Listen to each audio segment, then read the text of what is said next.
کیسے ثابت کر سکتے ہیں کہ قرآن مجید اللہ تعالیٰ کی طرف سے نازل ہوا ہے؟ آپ کبھی خالی ذہن ہو کر صرف ایک سوال اپنے سامنے رکھیں.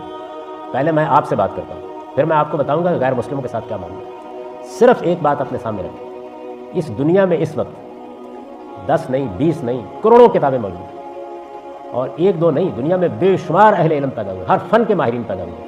میں پوری ذمہ داری سے یہ بات کر رہا ہوں، میں فلسفے کا، تاریخ کا، مذہبیات کا طالب علم ہوں، میں نے دنیا بھر کا ادب پڑھا ہے. میں آپ سے عرض کرتا ہوں کہ کسی کتاب اور کسی شخص کی عمر 100 سال سے بھی زیادہ نہیں ہوئی. جانتے ہیں اس کا مطلب کیا ہے؟ یعنی 40-50 سال بھی نہیں گزرتے کہ یہ واضح ہونا شروع ہو جاتا ہے کہ آدمی نے یہاں غلطی کی، کتاب میں یہ معلومات ٹھیک نہیں ہے، اس میں یہ دعویٰ ٹھیک نہیں کیا گیا، اس میں یہ بات صحیح نہیں بتائی گئی. یعنی 50 سال بھی نہیں گزرتے. دیکھیے میں استخفاف کی بات نہیں کر رہا، آپ کسی کو پڑھ لیں. بھائی نیوٹن پر 100 سال بھی نہیں گزرے تھے کہ اس کا بنایا ہوا کثر مسمار ہونا شروع ہو گیا. سائنس کی مثال لے لیجیے. علامہ اقبال نے اپنے جو خطبات لکھے ہیں بڑے لوگوں میں سے ہیں، یہ 1928 کے قریب خطبات دیے انہوں نے. میرے ساتھ آ کے مل کے پڑھ لیجیے، آپ کو معلوم ہو جائے گا کیا کیا چیزیں غلط ہو گئی، کن کن چیزوں کے بارے میں معلومات میں نقص تھا، کیا چیزیں جن پر تنقید ہو گئی.